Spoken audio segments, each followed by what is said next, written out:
Hey guys, who have we got? So Smeghead, hey Smeghead, hey Christopher Fuller. So today I'm just going to be, I need to mute myself, I can hear myself. Okay, cool.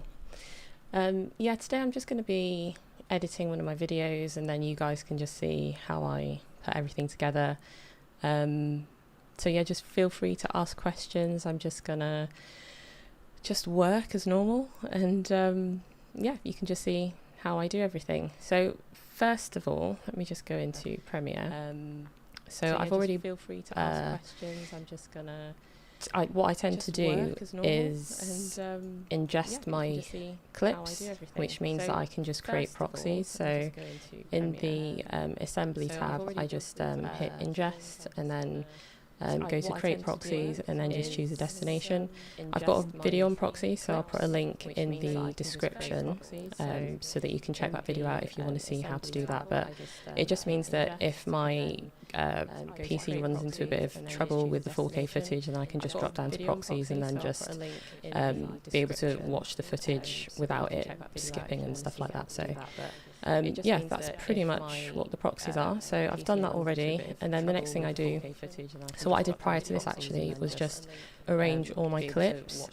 So I've basically named everything, and this is something that I do with every video that I put together, because it just means that I know exactly what clips I've got. I get rid of any clips that I don't think I'm going to necessarily use, and then I can just have it all named in terms of what my B-roll shot list is, so I can just bring it all in and just have it organised, I guess.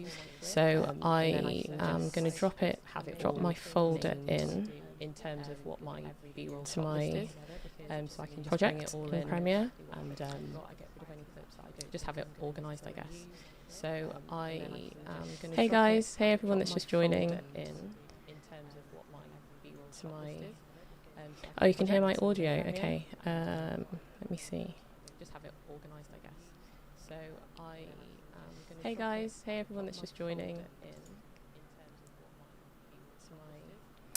Oh, you can hear my audio. Okay, let me see. Hey guys, hey everyone that's just joining. Oh, you can hear my audio. Okay, let me see.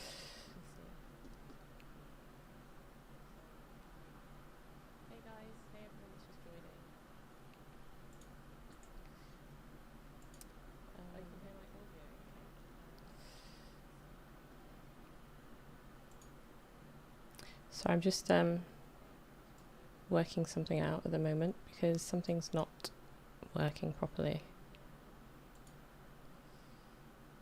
Okay, that should be okay. Okay. So I'm just yeah, with the audio at the moment because something's not. Let me just check that out. Okay, that should be okay.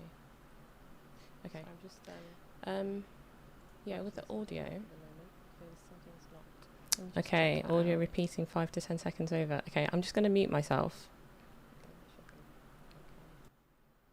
Okay, I'm just yeah, with the audio at the moment because something's not. Okay, audio repeating 5 to 10 seconds over. Okay.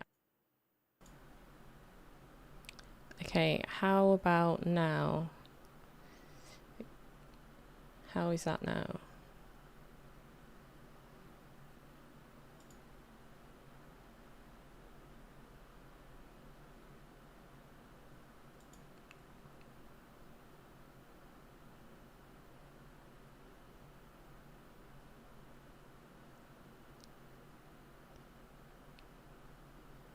Yeah, I don't know.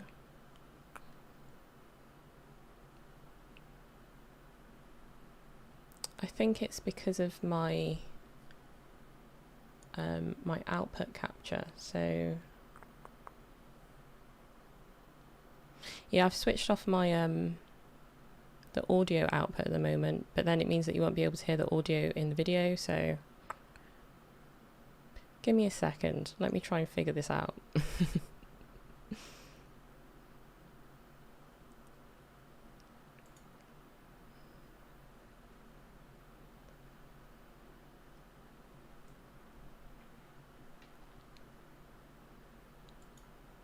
Okay, well, for now, I'll just mute the audio.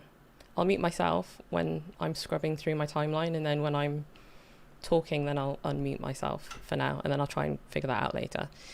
But hopefully it's not repeating at the moment. So for everyone that's just joining, basically I've just I've created some proxies.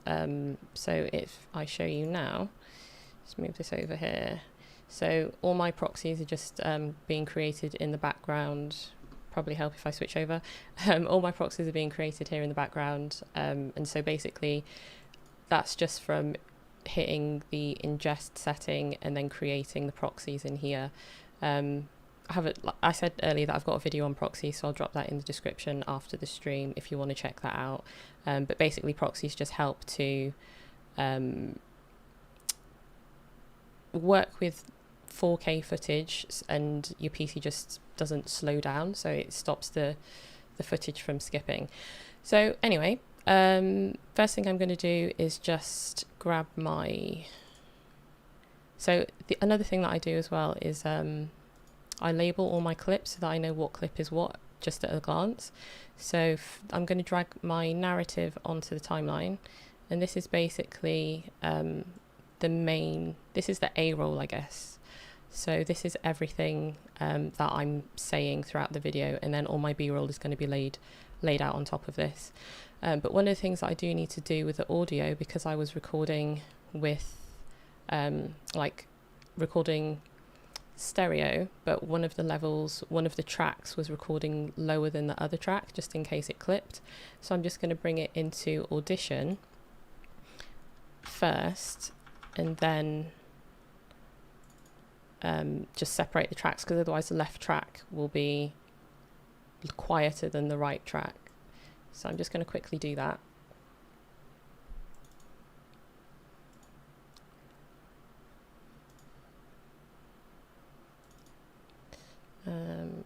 Cool.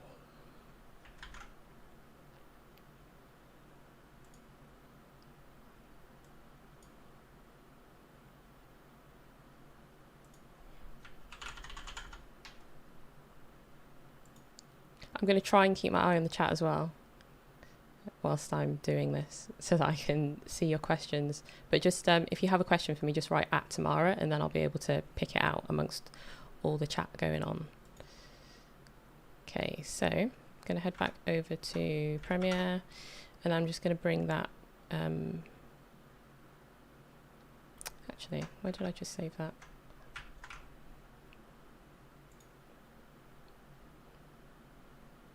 Wrong one.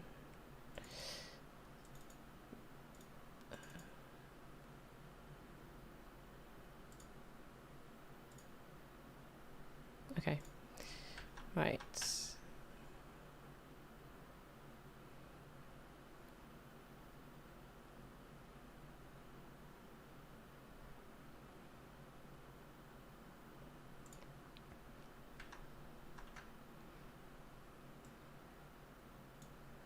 Another thing that I do is I already have a folder structure in my Premiere project. So I just have this template that I created, and I just create an entire folder so that I can quickly just dump my footage into a specific folder, and then everything's already arranged. And then in the Premiere project, then I have specific folders, so I can put my footage in one folder, I can put my audio in one folder, my music in another folder, and it just helps me to stay organized whilst I'm working. Okay, so audio. I'm just going to get rid of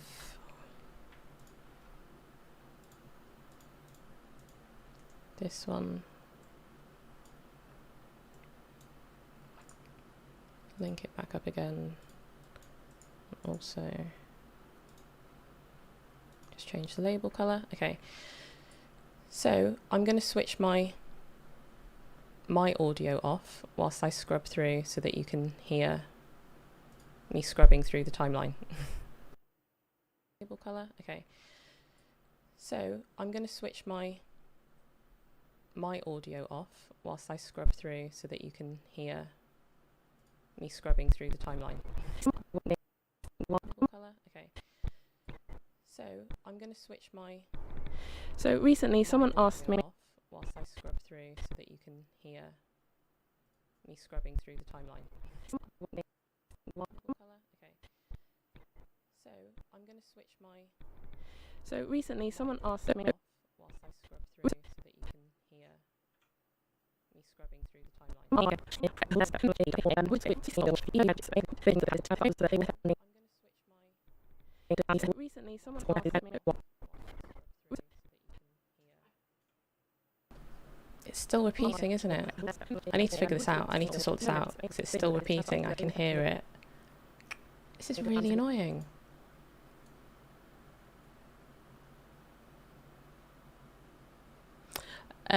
The footage is from the A7 III. So I shot this footage with the A7 III.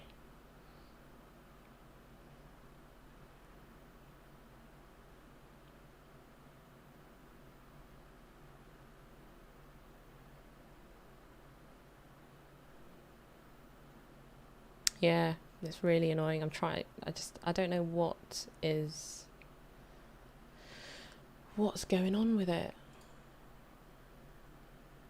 Let me have a look.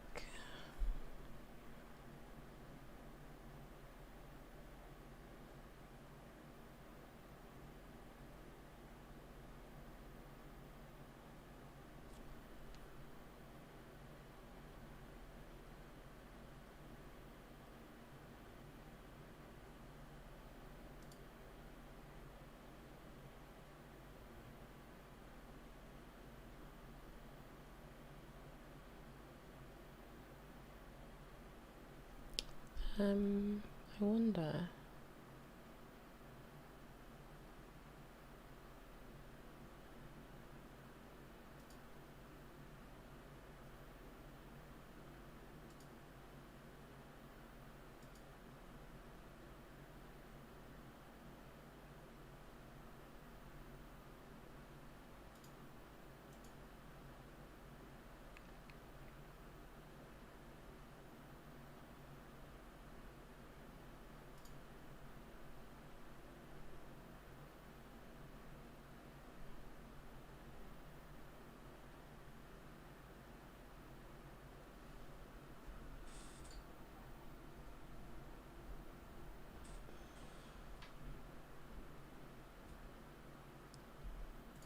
Okay, I'm going to see if I'm going to see if this works.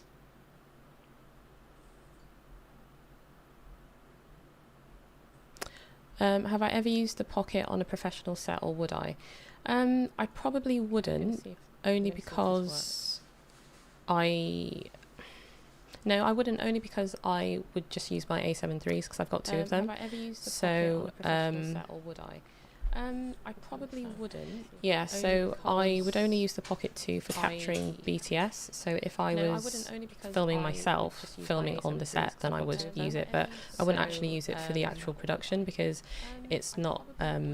yeah, so it's good quality, but it's not as good a quality as I would want for a proper professional video. on the set, then I would use it. But I wouldn't actually use it for the actual production because it's not... Does it still sound like it's repeating? It's quality, but it's not as good a quality as I would want for a proper professional video on the set, then I would use it. But I wouldn't actually use it for the actual production because it's not... Does it still sound like it's repeating? It's quality, but it's not as good a quality as I would want for a proper professional... Okay, I'm going to go with that. Does it still sound like it's repeating?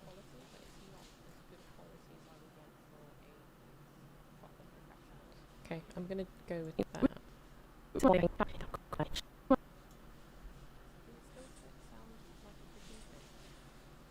Oh, repeating again. God damn it. Okay, I'm going to go with that.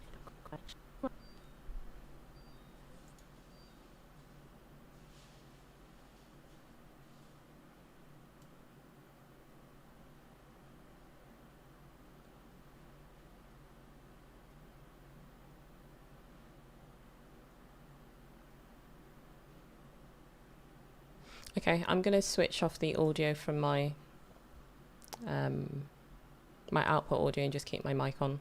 So you won't necessarily hear, well, you might hear the timeline, but you might not, so.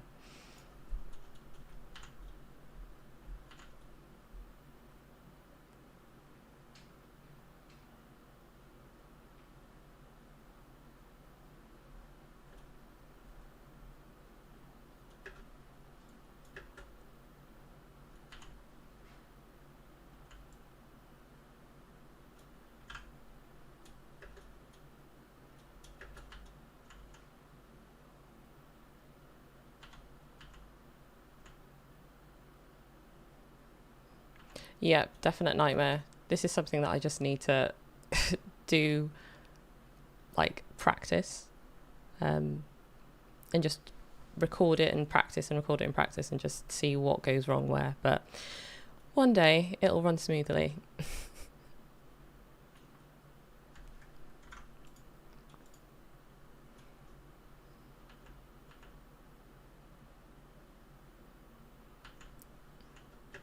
Is it still repeating now as well? Because I have switched off my my audio output, but then I don't know if you can hear the timeline or if you can just hear me.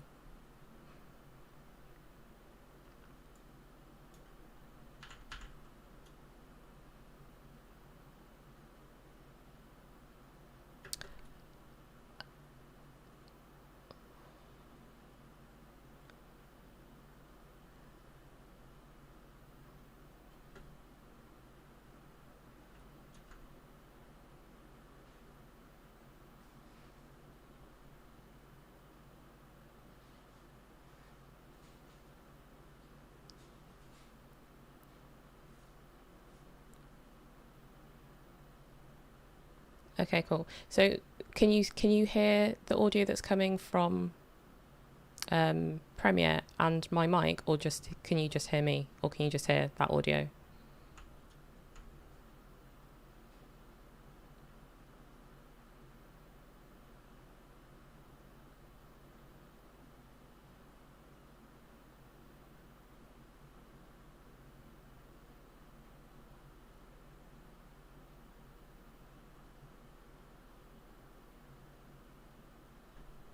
So at the moment, I'm just trying to, I'm just going through the video really quickly so that I can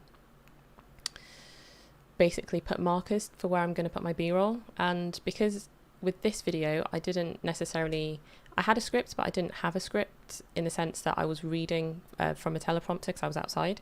So I roughly know where stuff's going to go, but I just go through my entire narrative and then just chop bits where there's like big sections where I'm not saying anything, or stuff where I've repeated myself because I've done another take.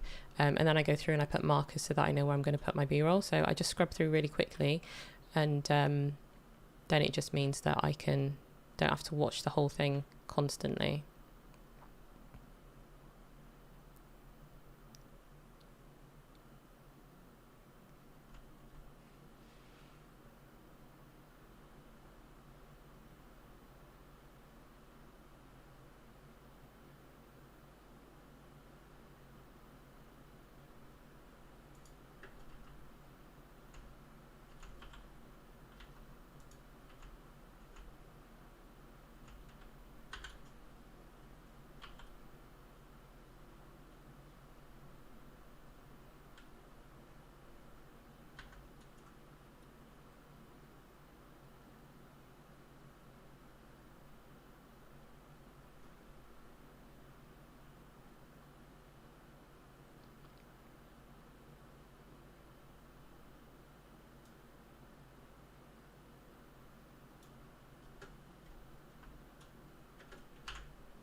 So at this point, I'm just chopping a section.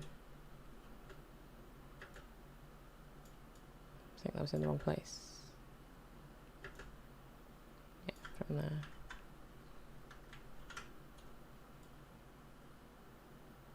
So I'm just doing this really loosely, and then I'll just go back through and tidy it all up at the end, but it's just getting rid of these gaps at the moment.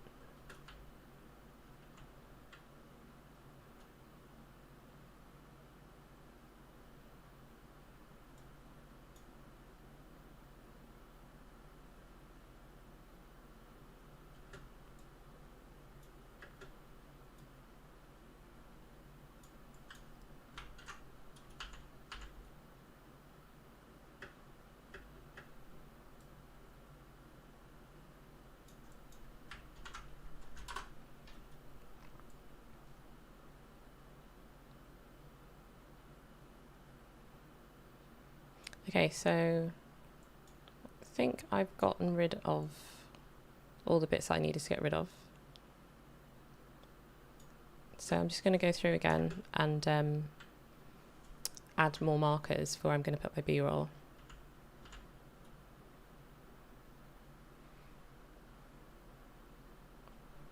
So the main shortcuts I use, so Q, yeah, Q is one of the main ones. So if I wanted to add a cut here, because I didn't want the rest of this footage, let me just make this bigger. Yeah, if I wanted to cut from here upwards, then I'd press Q, and then that'd get rid of everything from the left side of the scrubber thing. And then if you wanted to cut everything from here onwards, then you press W. And then just for a quick cut, you just press Control K, and that just puts a cut in between a clip. And then you can just put another cut, say here, and then you can do Alt and backspace, and that'll get rid of that entire chunk that you put the two cuts in. So yeah, so Q, W, and Control K, and then Alt backspace. So Q to cut anything from the left, W to cut anything from the right, Control K to just put a cut, and then Alt backspace to delete an entire chunk.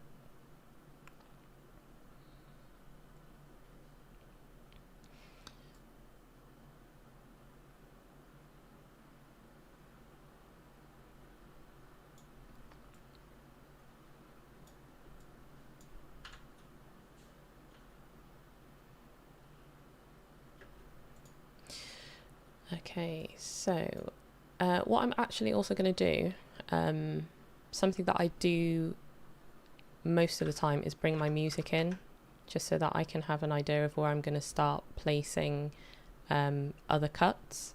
So I'm just going to grab my... I also looked for this yesterday, so I didn't want to bore you with going through and trying to find some music, so I'll drop that in.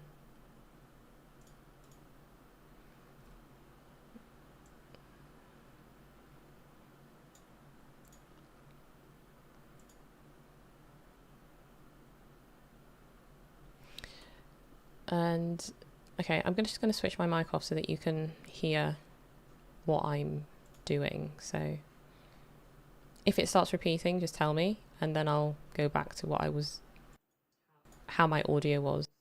I'm just going to switch my mic off so that you can hear what I'm doing. So if it starts repeating, just tell me, and then I'll go back to how my audio was. I'm just going to switch my mic off so that you can hear what I'm doing. So if it starts repeating, just tell me, and then I'll go back to how my audio was. I'm just going to switch my mic off so that you can hear what I'm doing. So if it starts repeating, just tell me, and then I'll go back to how my audio was. I'm just going to switch my mic off so that you can hear what I'm doing. So if it starts repeating, just tell me, and then I'll go back to my audio was. I'm just going to switch my mic off so that you can hear what I'm doing. So if it starts repeating, just tell me, and then I'll go back to what I was.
So recently somebody asked me about depth of field and why they weren't getting as shallow a depth of field as they would have liked.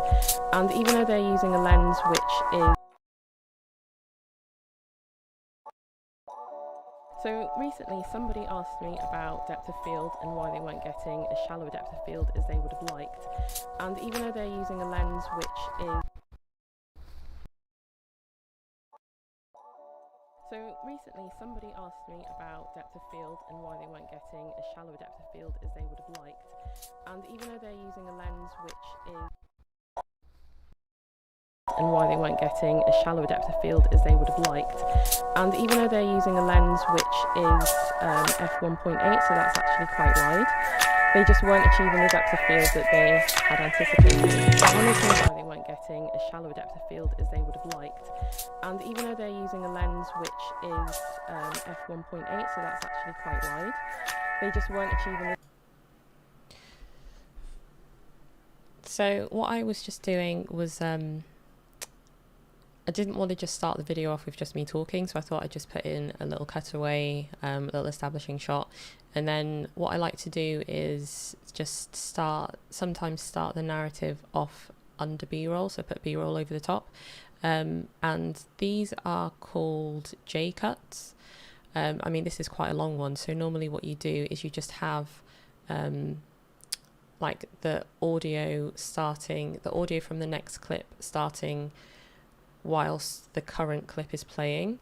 So for example, if I just move this along, or if I just start here, to be honest, this is basically what a J-cut is. So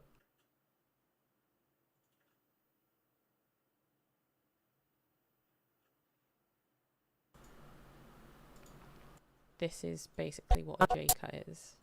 And even though they're using a lens which is...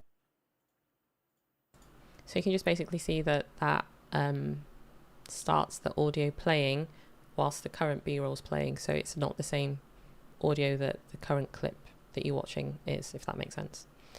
So yeah, so that's just my intro bit, and now I'm just going to go through and start just placing the B-roll in different places.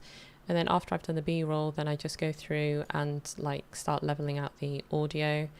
But yeah, I'll just do the B-roll for now, and then yeah.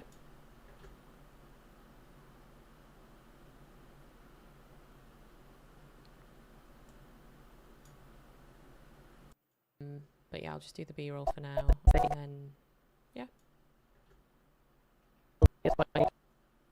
And even though they're using a lens which is f1.8, so that's actually quite wide, they just weren't achieving the depth of field that they had anticipated. And one of the things that I noticed was the fact that they weren't necessarily standing far enough away from the lens which is f1.8, so that's actually quite wide. They just weren't achieving the depth of field that they had anticipated. And one of the things that I noticed was the fact that they weren't necessarily standing far enough away from the lens which is f1.8, so that's actually quite wide. They just weren't achieving the depth of field that they had anticipated. And one of the things that I noticed was the fact that they weren't necessarily standing far enough away from the lens which is f1.8, so that's actually quite wide. They just weren't achieving the depth of field that they far enough away from their background. Far enough away from their background. So that's one of the standing far enough away from their background. That they weren't necessarily far enough away from their background. The fact that they weren't necessarily standing far enough away from their background. Far enough away from their background. That they weren't necessarily far enough away from their background. The fact that they weren't necessarily standing far enough away from their background. Far enough away from their background. That they weren't necessarily far enough away from their background. The fact that they weren't necessarily standing far enough away from their background. Far enough away from their background. That they weren't necessarily far enough away from their background. The fact that they weren't necessarily standing far enough away from their background. Far enough away from their background. That they weren't necessarily far enough away from their background. The fact that they weren't necessarily standing far enough away from their background. They weren't necessarily standing far enough away from their background. So that's one of the things that you really need to be mindful of.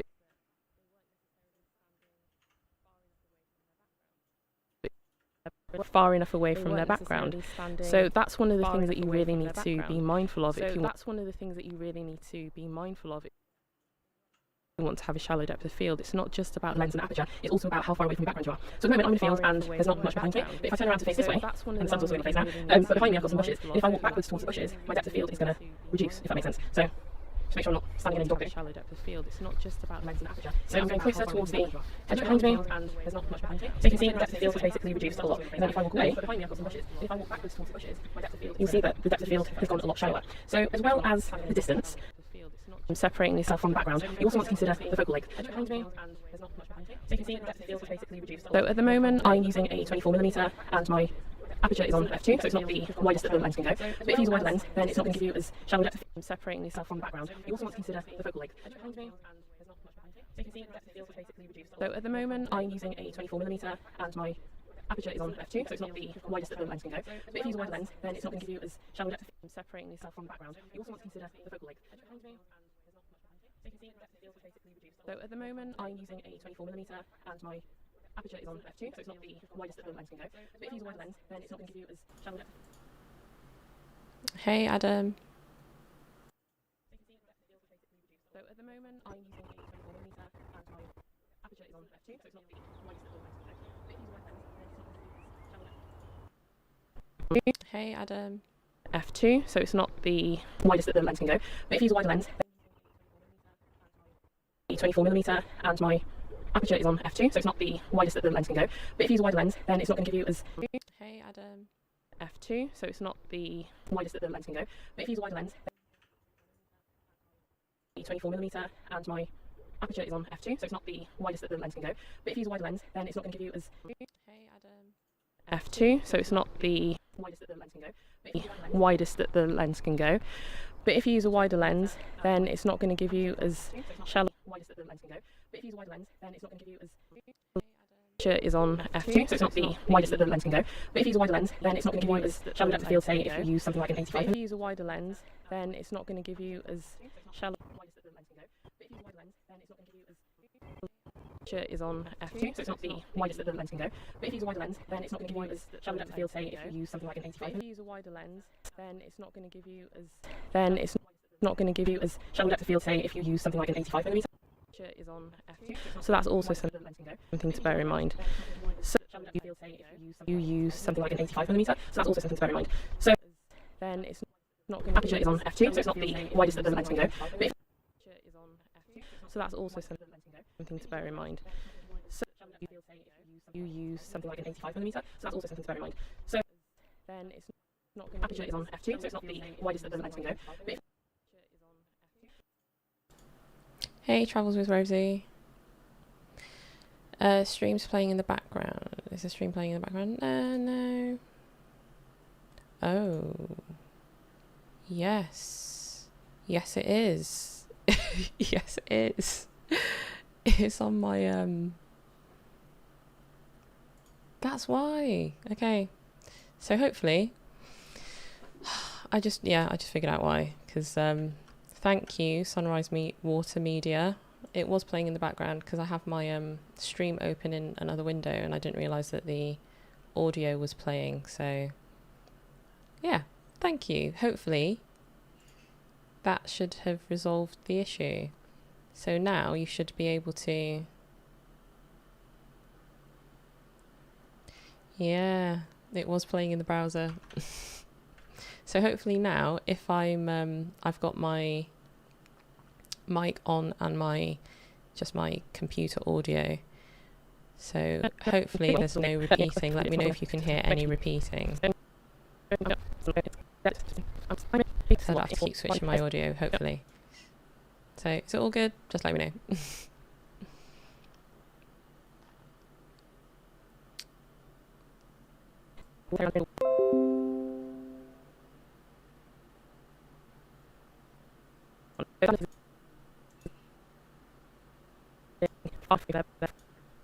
Standing far enough away from the background. So that's one of the things that you really need to be mindful of if you want to have shallow depth of field. It's not just about lens and aperture, it's also about how far away from the background you are. So at the moment I'm in the field and there's not much behind me, but if I turn around to face this way, and the sun's also in my face now, but behind me I've got some bushes, and if I walk backwards...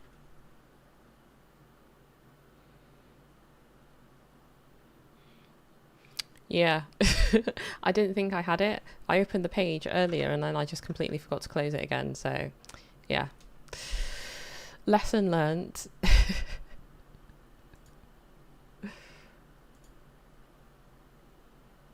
The bushes, my depth of field is going to reduce, if that makes sense. So, just make sure I'm not standing in any dog poo. So I'm going closer towards the hedge behind me. So you can see the depth of field has basically reduced a lot. And then if I walk away, you'll see that the depth of field has gone a lot shallower. So as well as the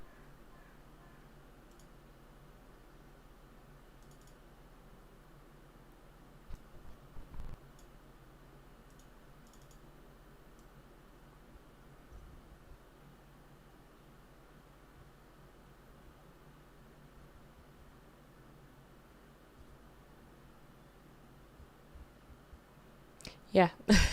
Okay, so basically, what I'm just doing now is just overlaying the B-roll with the main narrative, and then, hey Chris, and then I'm going to go through and sort out the audio and add my titles and stuff like that. So no, so the camera that I'm using, this camera is the A7 III, so all the footage from the A7 III, and then for this footage that's using the Pocket 2, just to capture the BTS bits.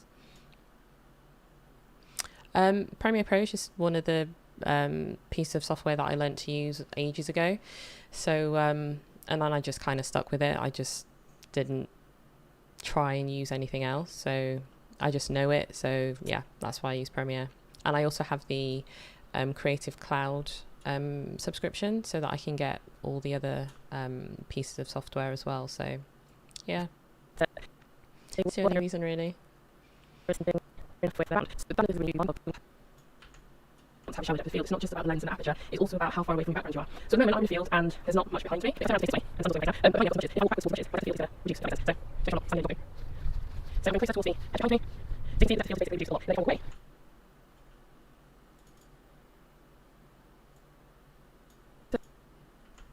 so towards the edge behind me.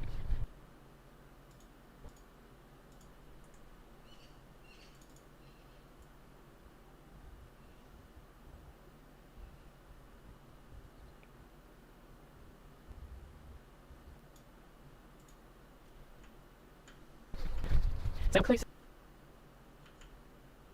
towards the hedge behind me. Yeah, J-cuts are really good. So you can see the depth of field is basically reduced a lot. I tend to use them quite a bit.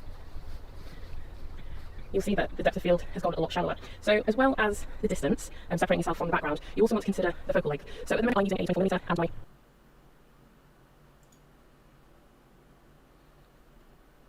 aperture is on f2, so it's not the widest that the lens can go.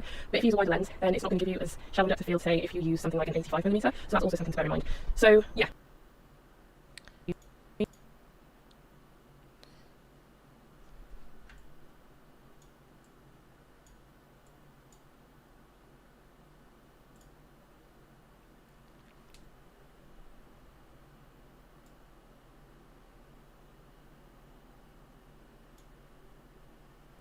I'm just rearranging my windows because I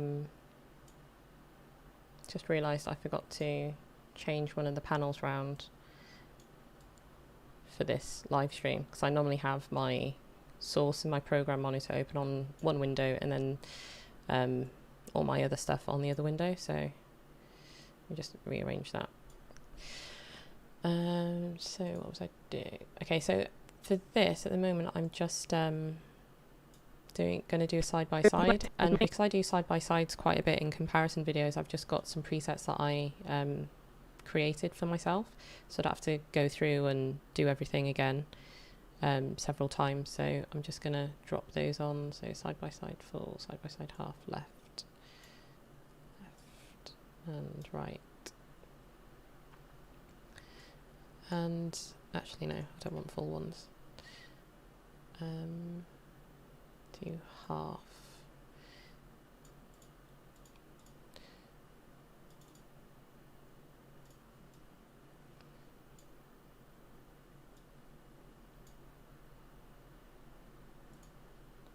Okay, and for those, actually no, I am going to do full ones. Indecision, so I'll do full ones for those. And I'm just going to drop a black mat underneath, because obviously you can see my video coming through. So I'm just going to go down to here. drop it in my miscellaneous folder. So I'm just going to get a color matte, and it's going to be black. Just call it a black matte, and then I'm just going to drop it under this side-by-side comparison so that you can't see the other footage coming through.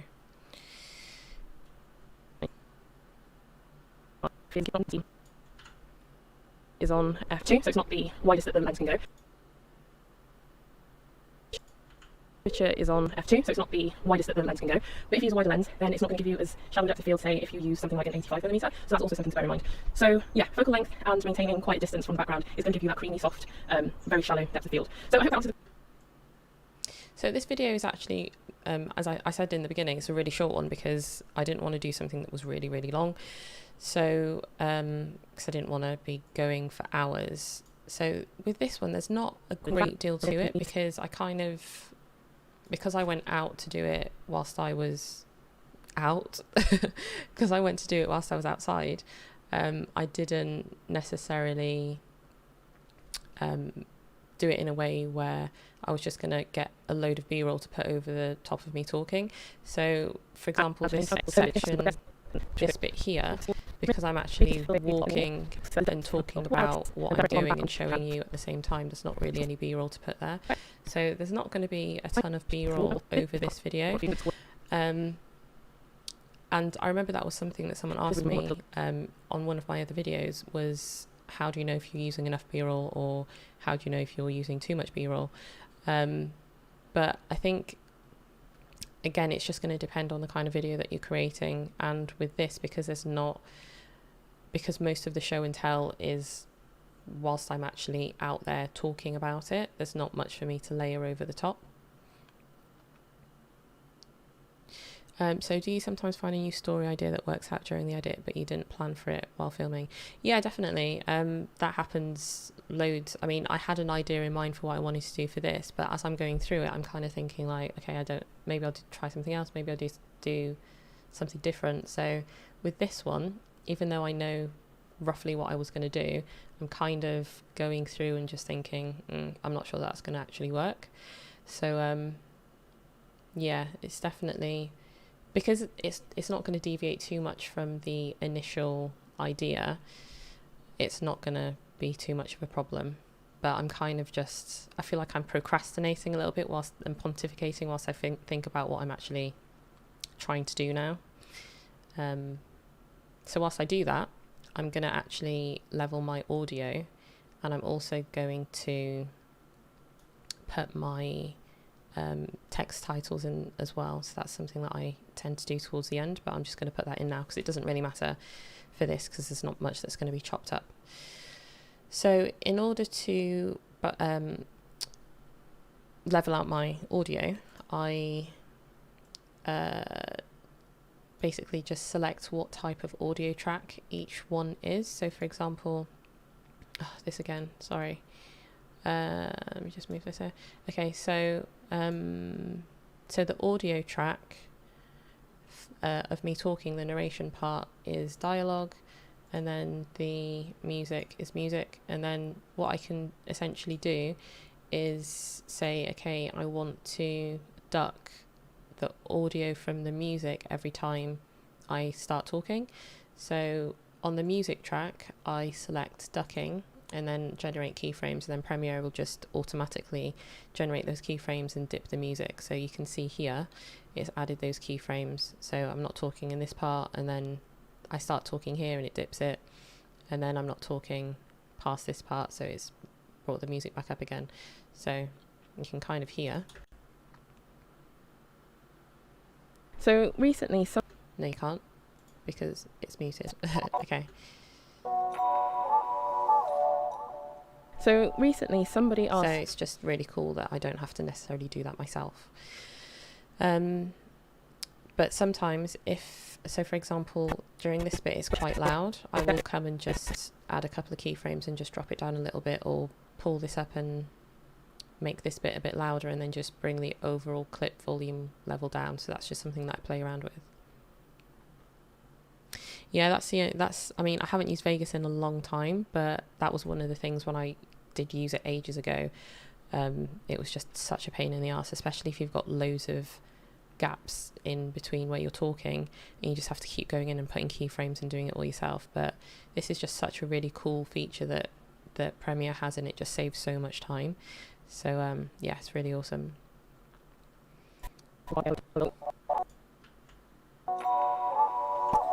So recently somebody asked me about depth of field and why they weren't getting as shallow depth of field as they would have liked. And even though they're using a lens which is f1.8, so that's actually quite wide, they just weren't achieving the depth of field that they had anticipated. Another thing that I actually remember that I forgot to do was get a couple of other B-roll shots. So where I was talking about here about the lens and the aperture, I was actually going to get a B-roll shot for that, so I might have to go out and film that tomorrow. They had anticipated. I want to talk about this, the fact that the lens is standing far away from the background. So that's one of the things we need to be mindful of if you want to have shallow depth of field. It's not just about the lens of the aperture, it's also about how far away from the background you are. I'm in the field and there's not much behind me, but if I turn around to face this way, and the sun's also in my face now, but behind me I've got some bushes, and if I walk backwards towards the bushes, my depth of field is going to reduce, if that makes sense. So just make sure I'm not standing in any dog poo. So I'm going closer towards the edge behind me, so you can see the depth of field is basically reduced a lot, and then if I walk away, you'll see that the depth of field has gone a lot shallower. So as well as the distance and separating yourself from the background, you also want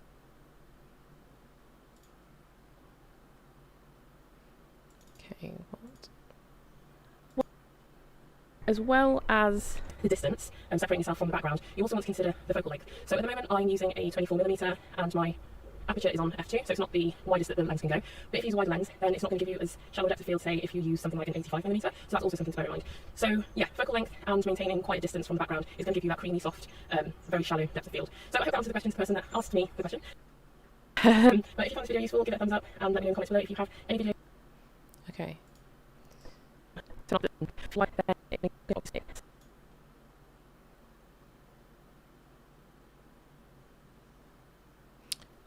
Never used Essential Sound in Premiere, but that's a useful feature. Anything else of use Essential Sound can do? I think that's the main thing that I actually use in the audio. I don't do any kind of enhancements or anything within Premiere. I just do it all in Audition. So I guess loudness, something matching the loudness auto match is actually quite good. It's not something that I've used for a while though, but basically it matches all the clips, like all the audio in the video, to the same level, so that if you have any audio that peaks higher than the other, then it'll kind of match it all out and level it. So that's actually really useful, but I haven't used that in a long time because I just do that in Audition, just because I'm used to doing it in Audition. So I'm just going to add some graphics, and then actually I'm going to do the grade as well. Just move all these windows about. Yes, I'm going to add my text. So this was the 24mm. Just bring this down a bit.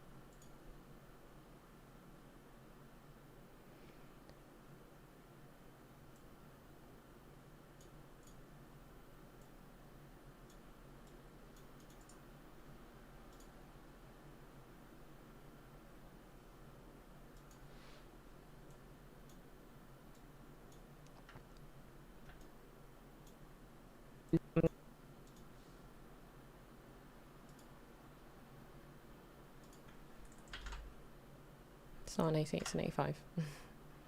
I always forget whether that lens is an 80 or an 85. It's not the widest that the lens can go. But if you use a wider lens, then it's not going to give you as shallow depth of field, say, if you use something like an 85mm. So that's also something to bear in mind.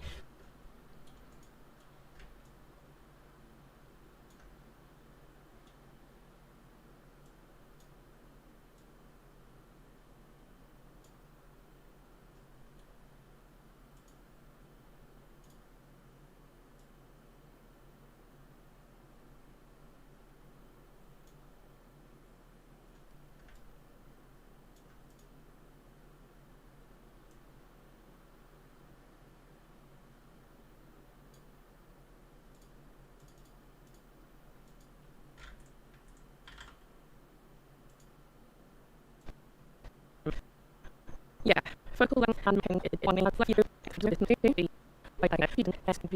you use something like 85 millimeter. So yeah, focal length and okay. Next thing I'm going to do is a hole there. I'm going to do my color grade and my color correct. And one of the things that I use is I use this LUT called Looming LUTs for the base. So I shoot in S-Log2, and just to bring that footage back to something that looks natural and normal, or Rec 709, I use a LUT by Looming LUTs because they're really, really good. Before I used to do it all manually, and it was okay, but I could never really get the look as good as I wanted it to be, or looking as natural as I wanted it to be, and the skin tones were just completely off. So I use Looming LUTs, which is really good. It's really cheap as well. You can get an entire pack for the Sony camera. I think it was like maybe £20 or something like that. So it's actually really good. And they also have one for the Pocket 2 footage as well, so that's really good. So what I'm going to do is just create an adjustment layer, because I do all my color grading and color correcting on an adjustment layer. Just means that I don't have to add the color correct or the color grade to individual clips. So because this is going to be the base grade that I use, I'm actually just going to put this over the top of everything, because I shot everything in S-Log2. So I'm going to bring this one on top and just name it to color correct. And then in the color panel, I go to basic, corrections, and then not that one,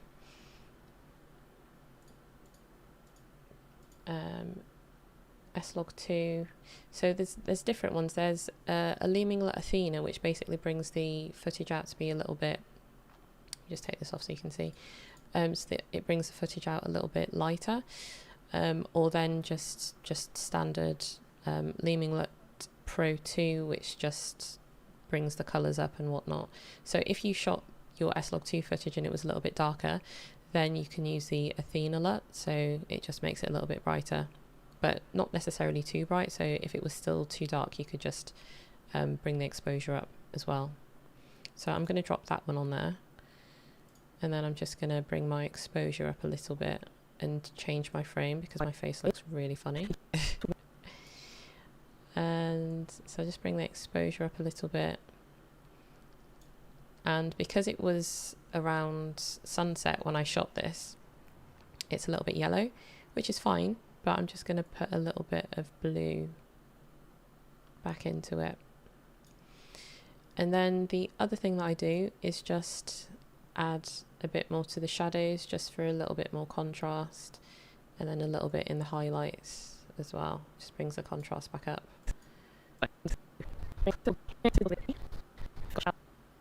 And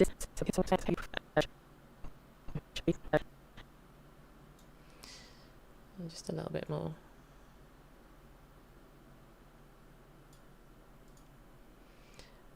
And the other thing that I do as well is just add a little bit of blue into the shadows, just to make it a little bit more neutral, and see what the highlights look like.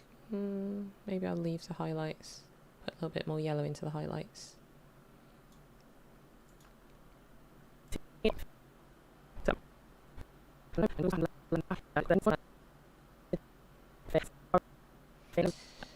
So because the Pocket 2 footage I shot in normal profile, I'm just going to put those above that adjustment layer, because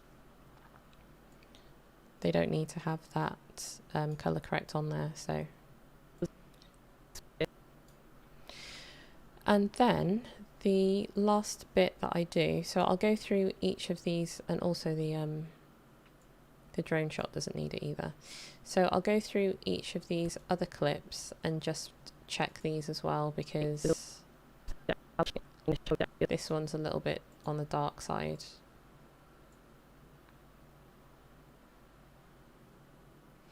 So I never understood the order of operation for lumetry when using corrective LUTs. The LUT conversion should be coming after with extra temp tint adjustment. Seems to be applied before. So the way that I've always done it, and the way that I learnt to do it, was by just adding, I guess it depends how you apply the lumetri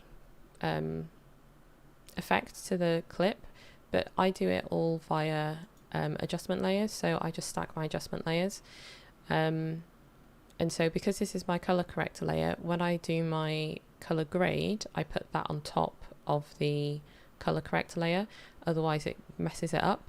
And so I think it's just, yeah, the color correct goes first if you're looking at it in terms of the bottom being first and the top being the last. So the color correct goes first and then the grade goes on top, because it's just the overall look.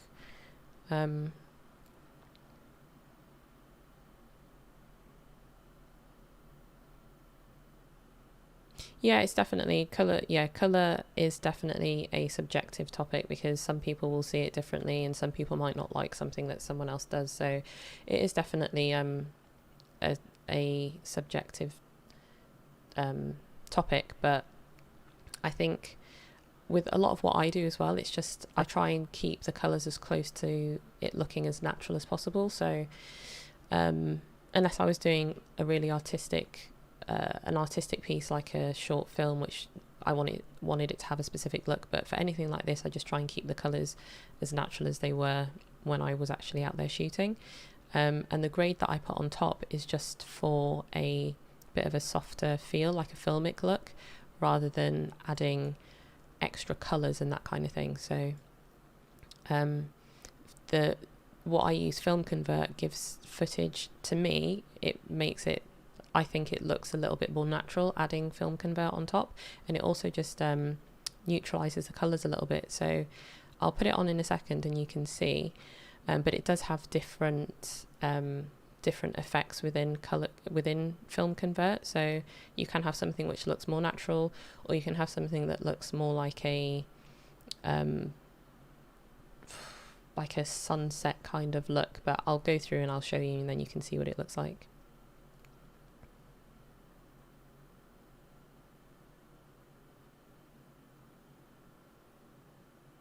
Okay, so the order between the slider adjustments. So hue sound will be changed depending on where camera corrections are applied. Yeah, I mean, in terms of that, I just basically just move sliders around and eyeball it. So I haven't done it in any kind of I'm sure that there's a way that you know something's supposed to be done first or the other thing's supposed to be done last, but I kind of just go through and just tweak things till I get it looking how I want. But yeah, that's just how I do it. So I'm gonna move this up one, and then I'm gonna get another adjustment layer, and then this is gonna have, I'm not gonna put Film Convert on those ones actually, and then this one's gonna have Film Convert.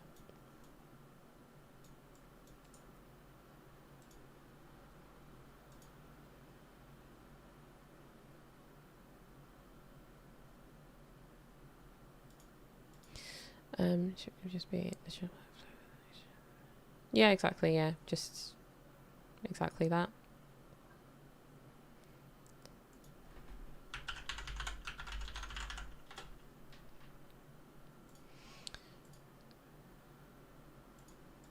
So I'm just going to drop Film Convert on top. Film Convert Nitrate down here, and then you just have to go through and pick your color profile for your camera. So at the moment it's just got the default camera setting on it, so this is what it is without Film Convert, and this is with Film Convert, with just the default camera settings. So I'm going to actually put my camera settings into it so that it matches the it emulates film to my specific camera. A17 S-Log2. Okay. So without any specific tweaking of film convert, oh, wrong camera, hang on, sorry. A7, there we go.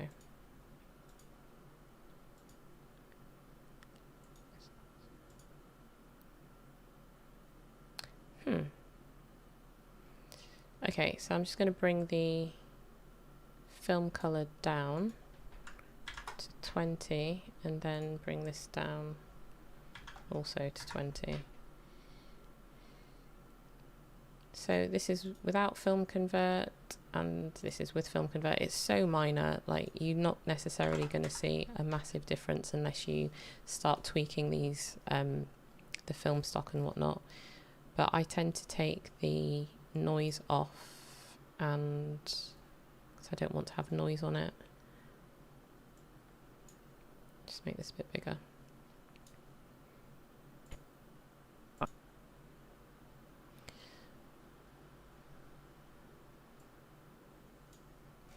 And it's kind of looking a little bit on the magenta side, so I'm just going to add a bit more green and then also add a bit more blue. I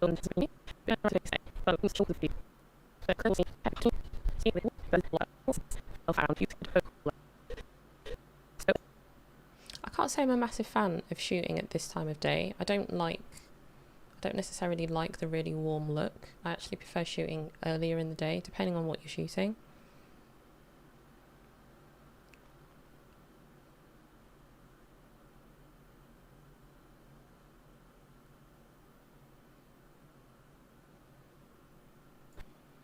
So for those of you that use DaVinci, do you also use Premiere, or have you used Premiere? Which one do you prefer, and why do you use DaVinci over Premiere?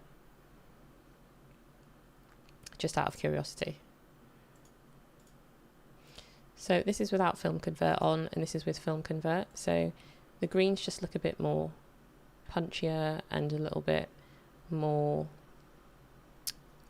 natural tally whilst I was there. So this just looks a little bit dull without. And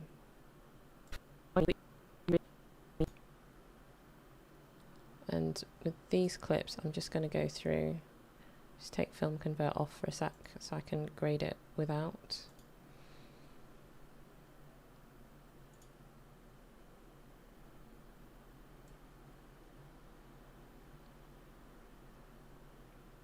So that's a little bit on the blue side, just bring that up. Just check this one as well.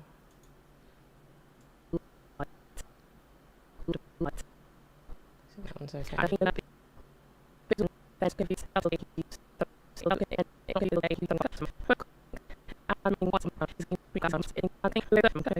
This one's okay.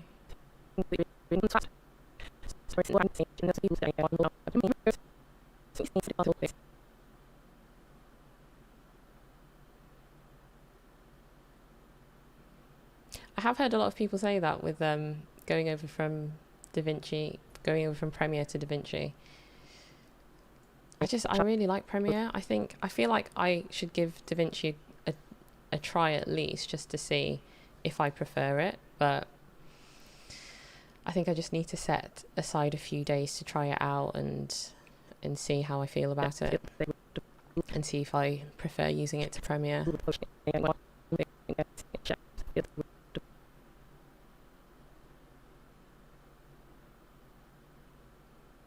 Yeah, that's the thing with DaVinci. The color grading tools is something that I really actually want to have a look at.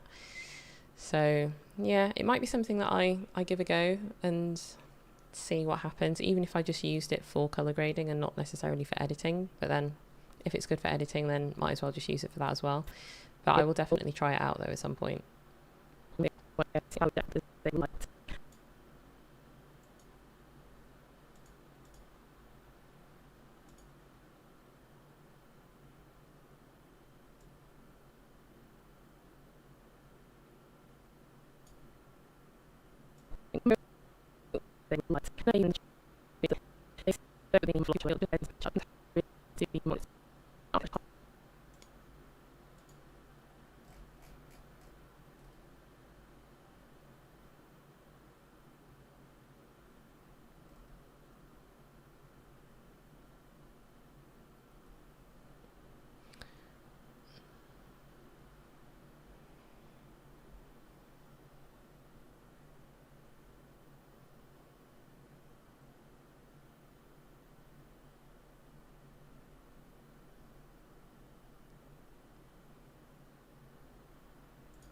Yeah, I'll definitely give them a go for sure. When I don't have so much work to do, I'm just going to spend some time and just try them out and see what I think.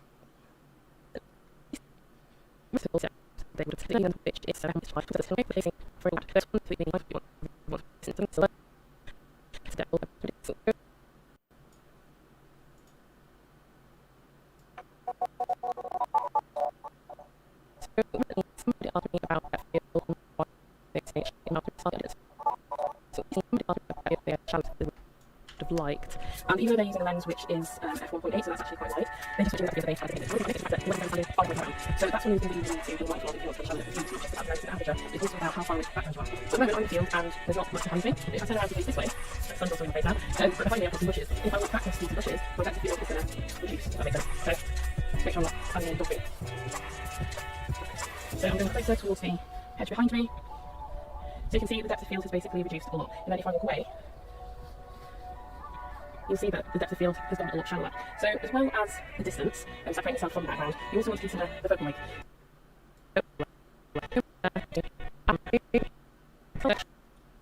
Gone a lot shallower. So as well as the distance and separating yourself from the background, you also want to consider the focal about the lens and the aperture.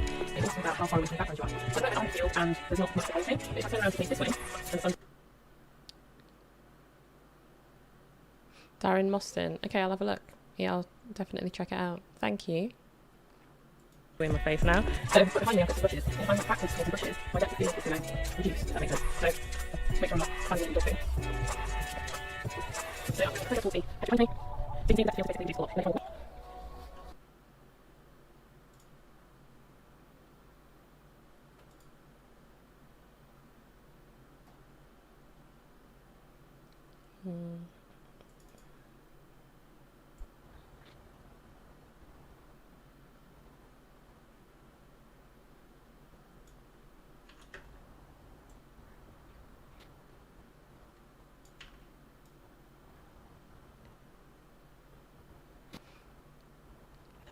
I was trying so hard not to sneeze today. Does anyone else get hay fever? Because I get it so badly, and I was just in this field full of grass and flowers and just so much pollen, and I was just, yeah, it was just the worst. And I never used to get hay fever. It's only in the last few years that I actually started getting hay fever. It's just so annoying.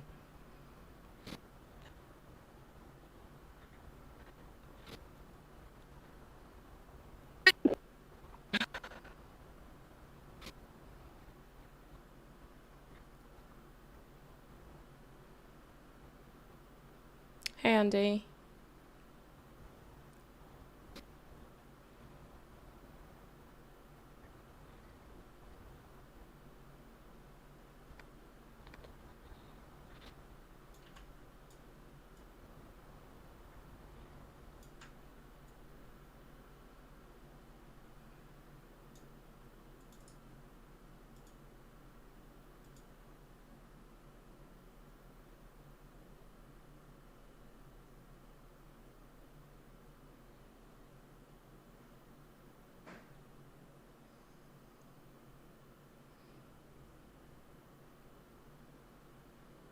Sneezing fits are the worst. I just couldn't stop sneezing today. And then my eyes were just itching so bad. if I walk away,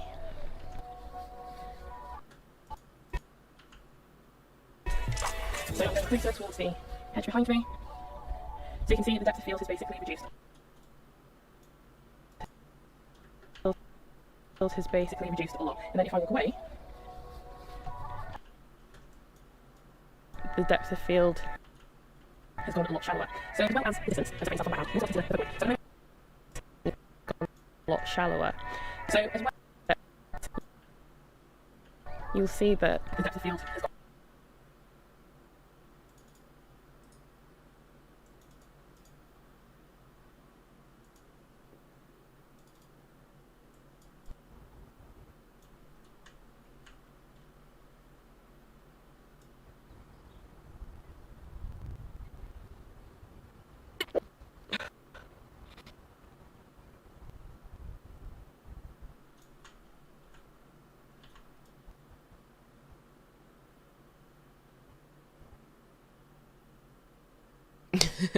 Yeah. Fortunately, I wasn't too close to my monitor when I was sneezing.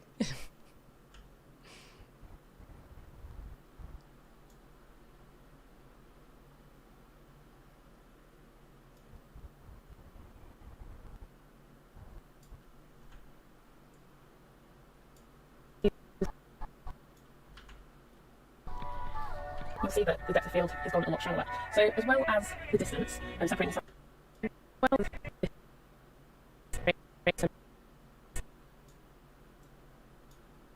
I was a bit all over the place with this video because I went out in the daytime because originally I was going to actually film the talking piece in here in my office, and then I thought, do you know what, I'm going to actually go outside and I'll just do it a little bit differently, because everything that I've done recently has all been in my office and I don't generally tend to go outside and film stuff. And so yeah, part of it was filmed like during sunset, and then the other part was filmed during the actual daytime. So it's fine, I'm not too bothered by it. But if I was doing something where I was actually putting together like a little B-roll sequence story, then I'd make sure that I filmed everything at the same time of day so that it was all consistent. But for this, I don't think it really matters so much.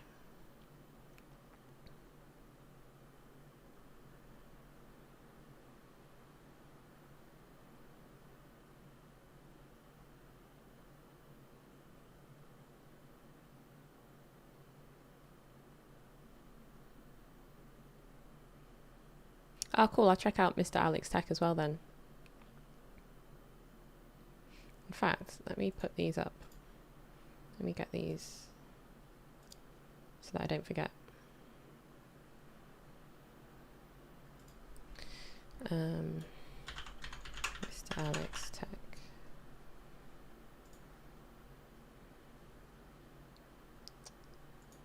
And what was the other one?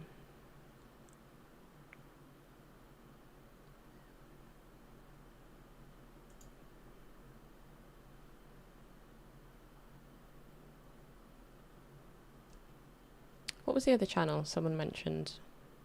I'm just scrolling back through the chat.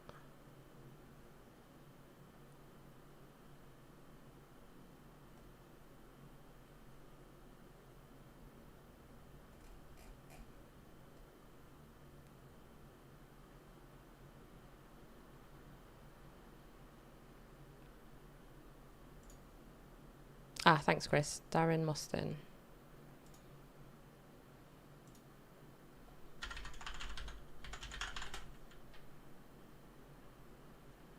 Perfect.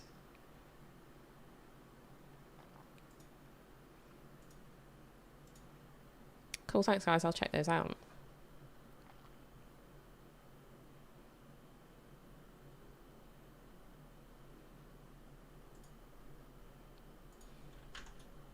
So you can see the depth of field has basically reduced a lot. And then if I look away, you'll see that the depth of field has gone a lot shallower. Reduced a lot. And then if I look away,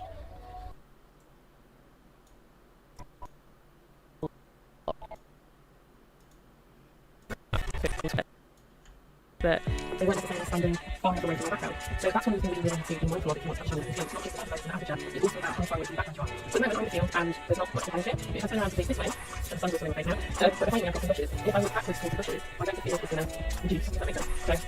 So make sure I've got standing and dropping. So I'm going closer towards the hedge behind me.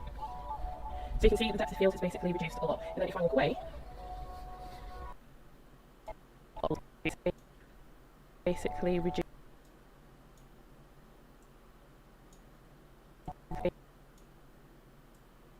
basically reduced a lot. So you can see the depth of field has basically reduced a lot.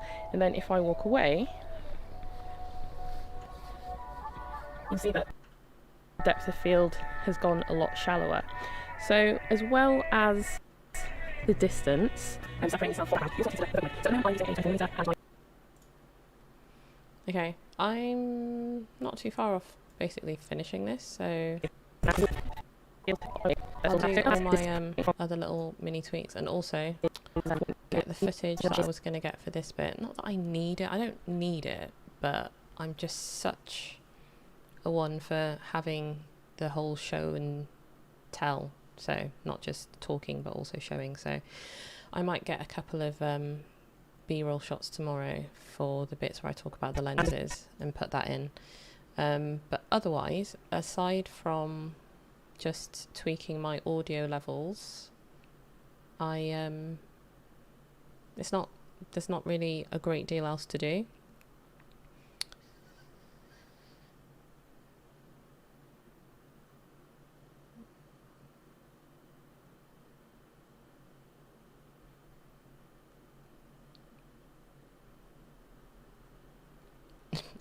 Well, I definitely wish I lived in LA.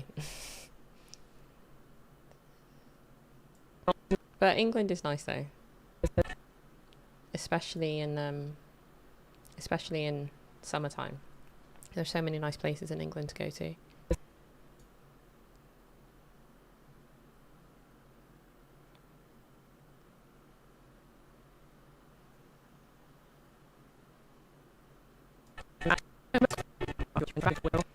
Oh, the camera shadow, yeah. That's okay though. It's one of those things. It's annoying, but and I guess this is one of the reasons why as well I do a lot less outside and I do more inside, because I can just control everything a bit more. But it was nice to actually get outside and actually film something outdoors. So yeah, grass is definitely always greener.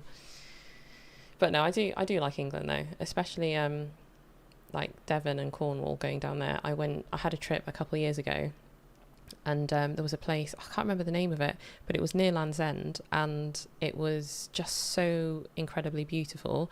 It didn't even feel like you were still in England or still in the UK.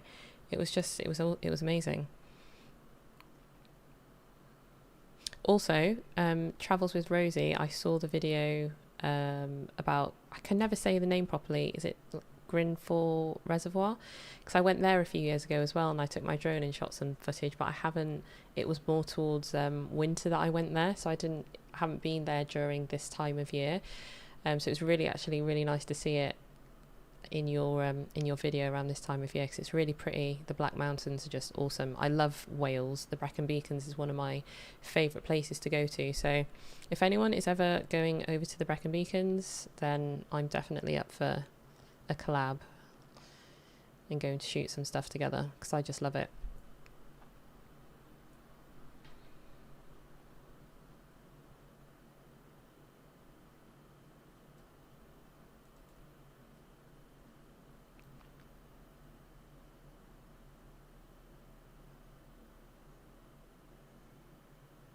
Yeah, so my A7 III, because the screen's not an articulating screen, I use my where is it?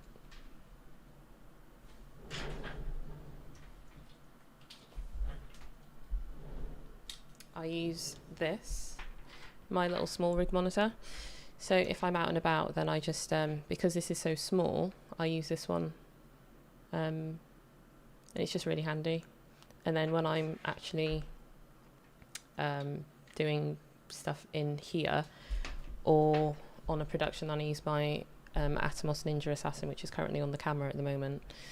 But yeah, this little small rig monitor is really good. I like the fact that you can have different screens on it, so for focus peaking and checking zebras and loads of different things, but you can assign different screens to have different like menu options on them, which is really cool.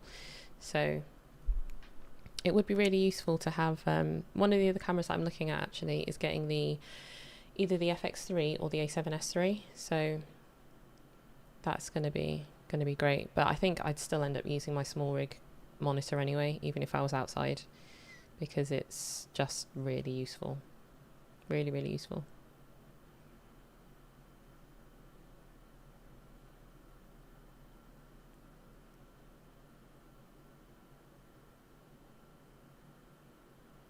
Oh, that's awesome.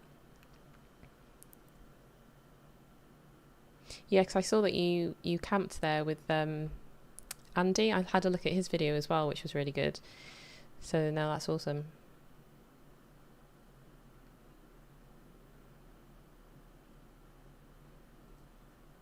Oh really? With the A7S III? See, I thought that would handle that a lot better.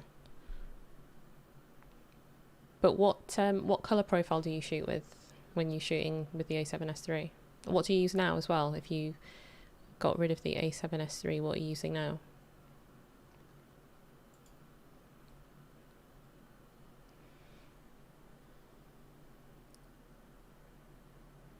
Okay, yeah, S-Log3. I'd love to use S-Log3, but with the A7 III, it's just, there's absolutely no point, because it's just going to create so much banding.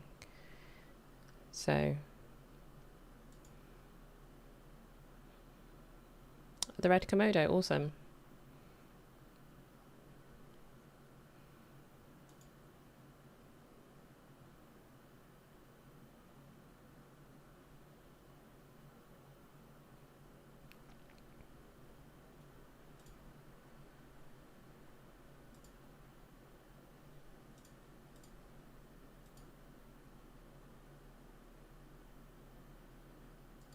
Yeah, fair enough. How about the FX3 though? I haven't I'm trying to figure out which one would be the better option, because I know the FX3 is more tailored towards filmmakers than for shooting photos, for example. But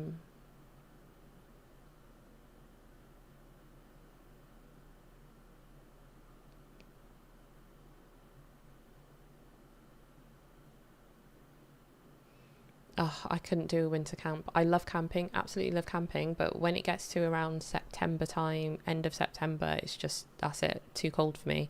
The evenings just get too cold. I remember I went to where was it?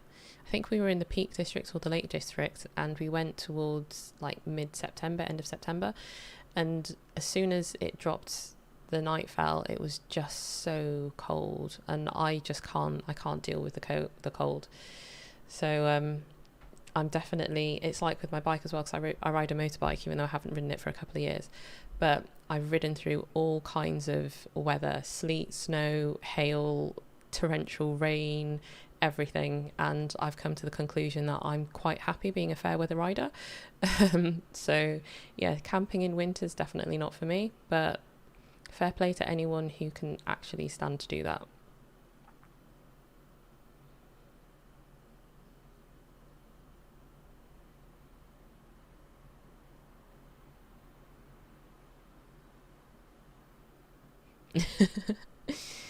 Yep, I think we would definitely get on well. Summer's just so great. I just love camping in summertime, but then it gets too hot. But you know, can't complain, can't have it both ways. But yeah, definitely take camping in summer over winter time for sure.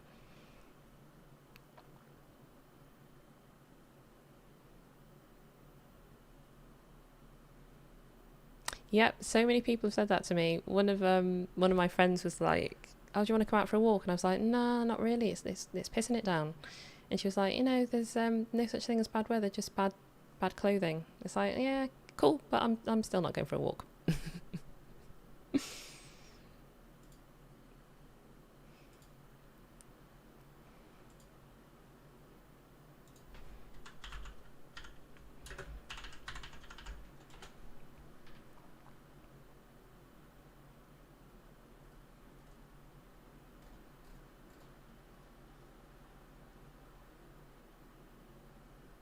Yeah, I'm definitely going to take a look at the red Komodo, because I want to start shooting more, because I shoot documentaries, but I want to start shooting more narratives now, more short narratives, and scripting some short narratives and filming those. So I am definitely looking for the next camera, because I had an A7S II before, and it seems backwards because I had an A7S II and then I went backwards and I got two A7 IIIs. And the reason I went for the A7 IIIs was because the A7S II, this was before the A7S III came out, but the A7 II, the autofocus was just awful. And I don't generally use autofocus when I'm filming like a proper production shoot, unless I'm using my gimbal. But when I'm like doing my talking head pieces and I'm using my camera here for myself, then I do need autofocus most of the time because I tend to move around quite a bit.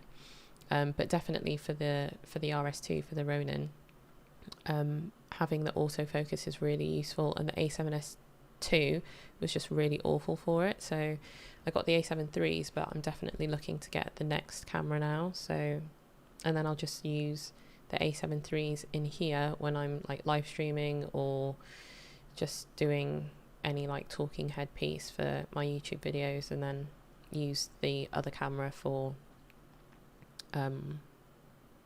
like production work and stuff.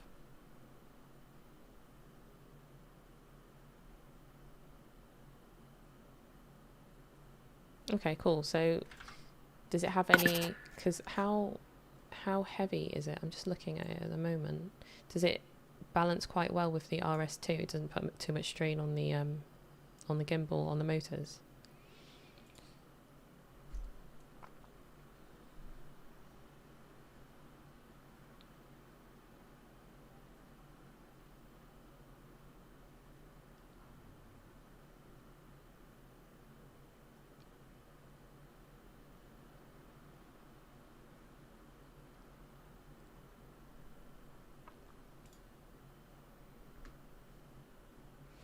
Seeing as I'm pretty much done editing at the moment for now, I'll just take that off.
It definitely convinced me to look at the Komodo for sure. Yeah, I'm going to do that. So why is the A7S III a step backwards? Mainly, so the A7S II was just amazing in low light. It did really, really good in low light. And that's not to say that the A7 III doesn't. But for me, that was one of the biggest reasons why I got the A7 II back then.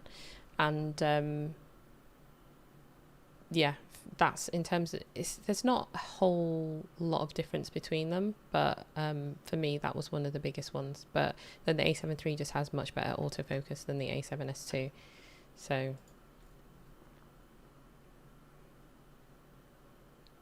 and I think there was also a difference between the bit rates between the two as well when you were shooting in 60 FPS or 120 FPS. But I can't remember what that difference was now. but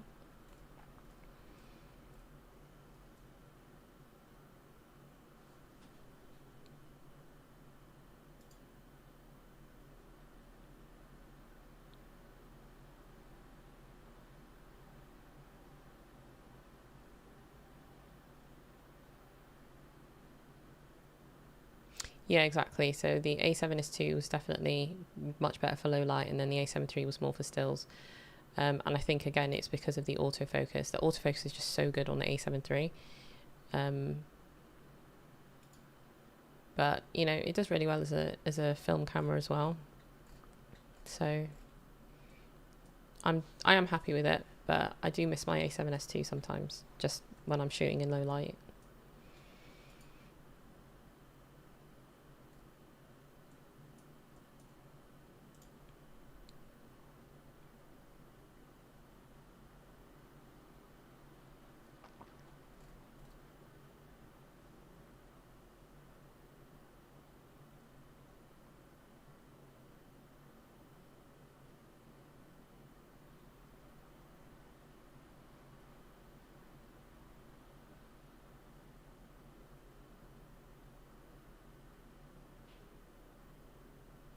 So I've just kind of gone off on a tangent. I'm looking at the Komodo at the moment.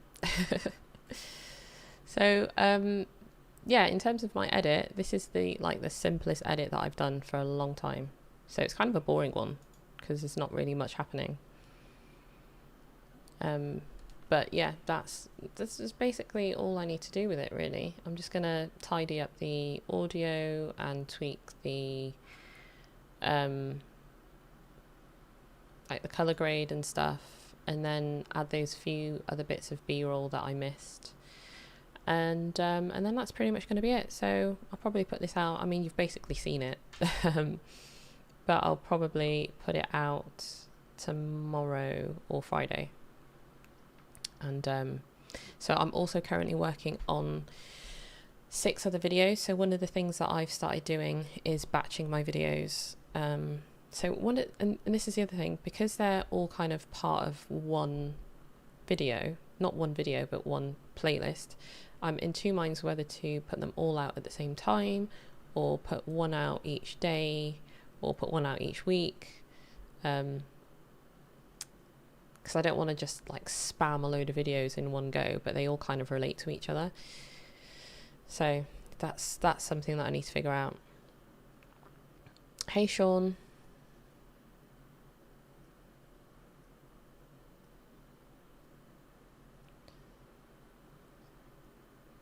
Are you asking me, Coded Photography, what headphones I use, or is that someone else? At the moment, I'm using Audio Technica.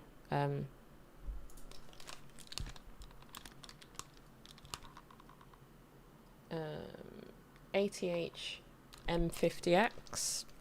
I've had these for a while now, but they're pretty good.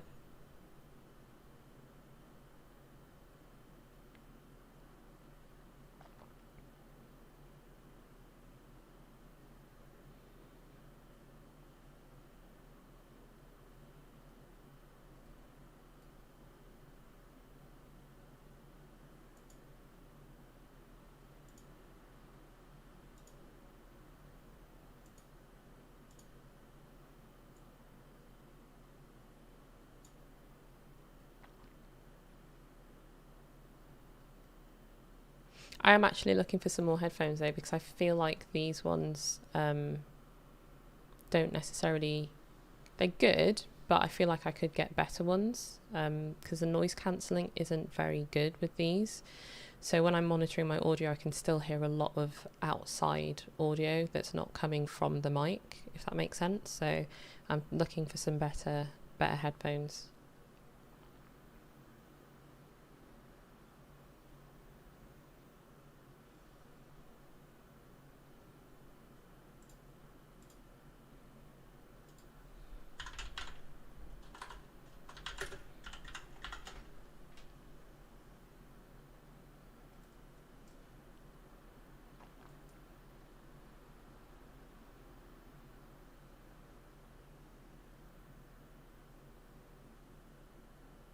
Oh really? The low light's really crap for A7S III.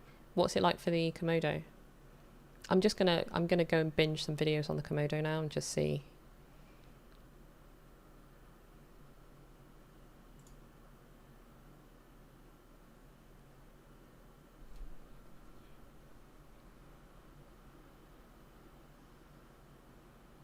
Okay. See, low light is something that I really need. I need decent low light for a camera, so that's good to know. I was actually thinking of hiring one out for a couple of days and just trying it out, but yeah, I don't know.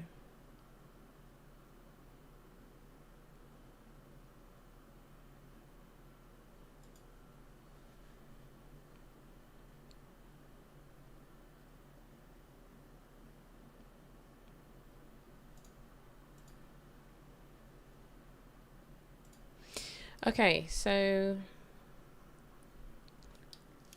I'm gonna I guess I'm just gonna go now because I've basically finished. It's nice having a chat, don't mind having a chat, but I've basically finished with what I'm doing for now, so I don't feel like it was a very useful stream because it's not one of my more complicated videos, so maybe I'll do it again when I've got a video that's a little bit more layers to it, because this one was kind, I mean, just looking at the timeline, it's kind of just here's my audio, my narrative, and here's a few bits of B-roll over the top. So yeah, I was going to do this again because, as I said, I'm working on 6 other videos at the moment, and one of them is one where I talk about planning, funnily enough, considering I didn't plan this one very well. But for my other videos, I do plan them a lot better than this. So that one's going to be, I'm going to try and put those series of videos out within the next, I don't know, like maybe 2 or 3 weeks. But again, would I be spamming if I put all of the videos out in one go, in one day? It's going to be like, let's say 6 videos.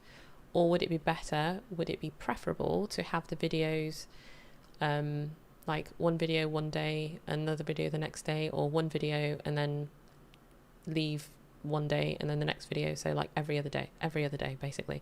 So all in one day, every day, or every other day for 6 videos, which are part of a little series.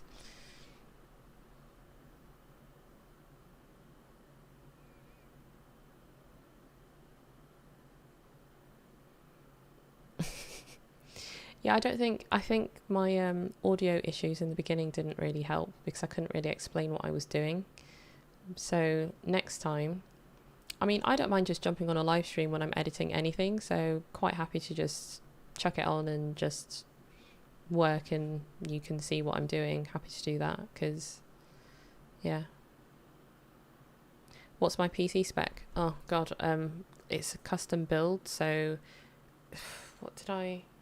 Oh, I can't even remember. I'd have to... I can send a list there. I can send you a list. But it's a custom build, so I recently upgraded a lot of the components, so I can send you a list if you want to see.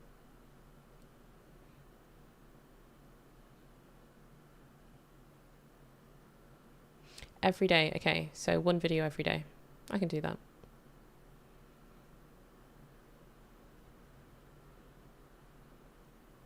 So after the 6 videos, yeah, so I've got like a long list of videos that I'm working out at the moment, and which would pretty much take me to the end of the year if I were to put one out every week.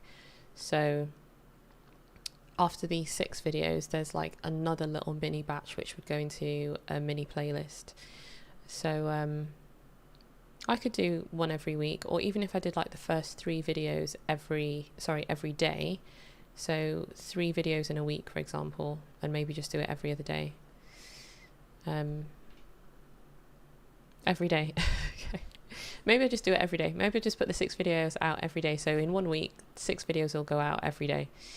And maybe I'll do it like that. Sean says all in one day. See, I was thinking that, but then I thought that's just spamming so much. That's so many videos. So maybe I'll just do it one every day. Yeah, I'll definitely. Yeah, I'll send you my list, because I had an Amazon list of everything that I wanted to buy and put it together. So I can send you the list. Yeah, I didn't even use my proxies. Proxies aren't even on. I'm only doing playback at quarter quality, but I didn't even put proxies on today, and I haven't put proxies on even when adding effects and stuff. Not that I added loads of effects, but yeah, it didn't. It does quite well. How do I think of ideas for videos? I think about all the stuff that, well, a lot of it actually comes from people that ask me questions. So if someone asks me a question, then if it'd be too long to explain it in a comment, then I'll just make a video. So like this was from someone asking me a question the other day, or the other week. And so I just thought, you know what, I'm just going to do a video so I can actually show you, because I'm trying to explain it, but it's just, you can't really see it without, you can't understand it that well without seeing it. So I just thought I'd just put a video up. So a lot of my videos do come from, well, not a lot, some of the videos come from questions from people, and then some of the other ones are just things that I wish I would have known when I started. And so just thinking about it in terms of, if someone was starting out filming videos, what would they want to know, and what did I wish that I knew when I was starting out. And then other things are just things like, I might just be out one day just filming, like, or flying my drone, or just filming something and just think, oh, that'll make a good video. So then I'll plan that out and make a video out of it. So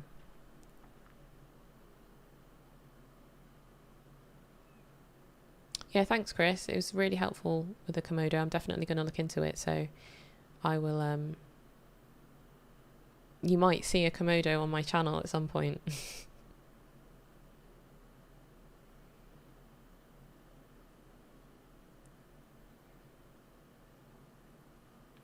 All in one day isn't spamming. I wonder if they just all get lost though among all the other videos. I'm going to do it one a day. I'll do one a day. And, or maybe I'll do, I don't know, maybe I'll do 3 in one day and then do the others like after. Days after. One day after.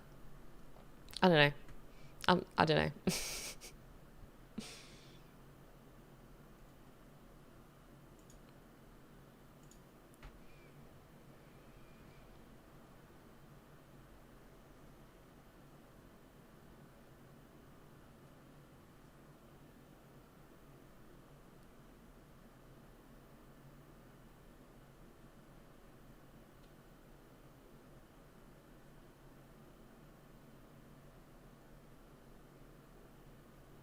Thanks, Sean. Sometimes I do genuinely have periods where I just don't even know what to film. And this is why I tasked myself with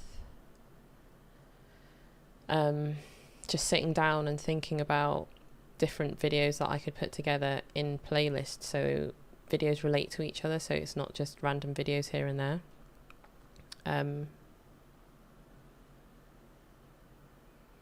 Okay, so yeah, this is the thing. I didn't want to put out loads of videos and then people just get spammed with loads of videos and think, okay, Jesus, how many videos is she putting out? So that's good. So the videos are, they're kind of like between 4, maybe around 4, 5, 6 minutes. So they're not really, really long. And so some of these could have been videos which might have been, I don't know, like 10 or 12 minutes long, but I just thought it'd actually be better to break them down into their own separate videos, because it's more, I think it was just being more manageable to consume them in that way.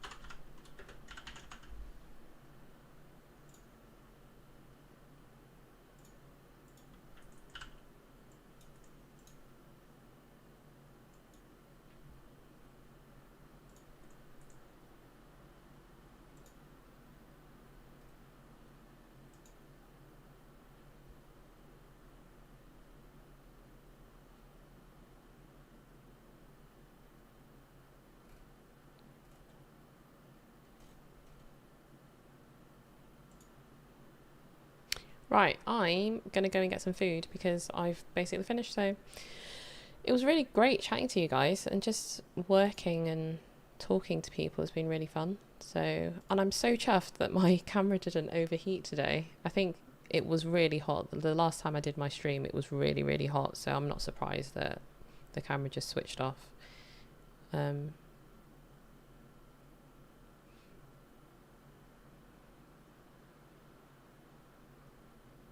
Yeah, I think I put the first 3 out in one day because they kind of all relate to each other, and I think that it'd be good to have them all together because then you can kind of try everything that I'm talking about together. A lot of together. But yeah, I might do that. And then the other 3 videos I'll just have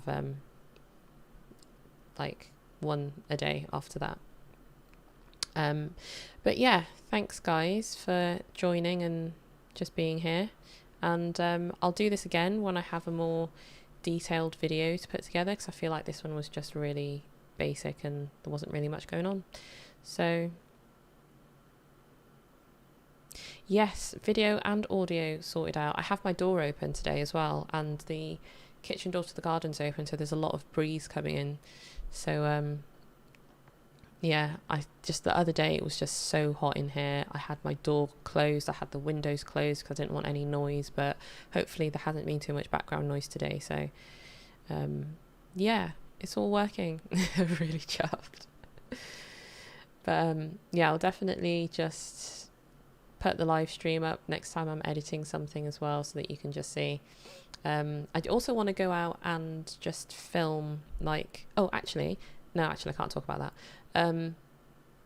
I want to go out and film like a little short narrative. So maybe I could live stream that, or just shoot some BTS for that anyway. I don't know. I get all these ideas and then they just kind of run away with me. So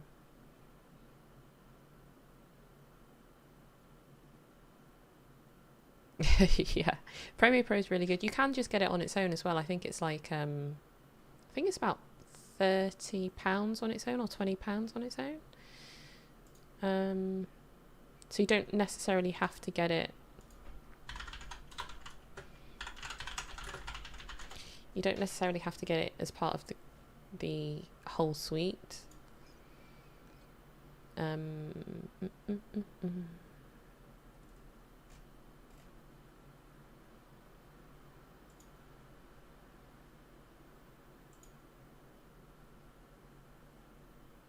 Okay, so it's £19.97, so it's basically £20 a month. So it's not too bad. And it does come with you can get media. It comes with media encoder. So oh yeah, that was the other thing that I was actually going to mention, was that when I do you know, no, I'm going to do that in another video. That is part of another video.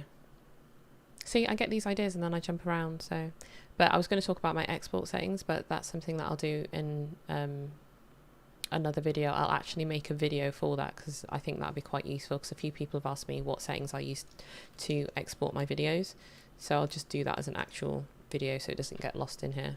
Because this is actually, it's been 2 hours. Okay, definitely time to go and get some food. But yeah, thanks guys for joining. And I'll see you next time, I guess.